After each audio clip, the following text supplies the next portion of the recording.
ইসরায়েলের সঙ্গে মিলে বিএনপি ষড়যন্ত্র করছে বলে অভিযোগ করেছেন পররাষ্ট্রমন্ত্রী ডক্টর হাসান মাহমুদ। দুপুরে প্রেস ক্লাবে স্বাধীনতা পরিষদের সমাবেশ ও মানববন্ধন কর্মসূচিতে যোগ দিয়ে এই অভিযোগ করেন তিনি। মন্ত্রী বলেন, নির্বাচন নিয়ে বিএনপির ষড়যন্ত্র সফল হয়নি, ফলে ইসরায়েল ও আন্তর্জাতিক চক্রের সঙ্গে মিলে বাংলাদেশের বিরুদ্ধে ষড়যন্ত্র করছে দলটি। তিনি আরো বলেন, ইসলামী দলগুলো সরকারকে নামাতে সকাল বিকেল আন্দোলন করে, তবে ফিলিস্তিনে অত্যাচারের বিরুদ্ধে তাদের কোনো প্রতিবাদ করতে দেখা যায় না।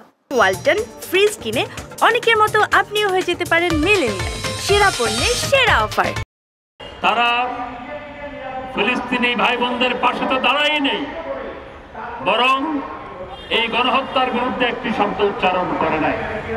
গত নির্বাচনে বিএনপি জামাত তাদের পরিকল্পনা ভেস্তে যাওয়ার পর এখন আন্তর্জাতিক ইসরায়েলি লবির সাথে তারা যুক্ত হয়েছে।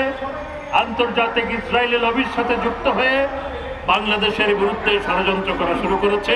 আমাদের কাছে তথ্য প্রমাণ আছে।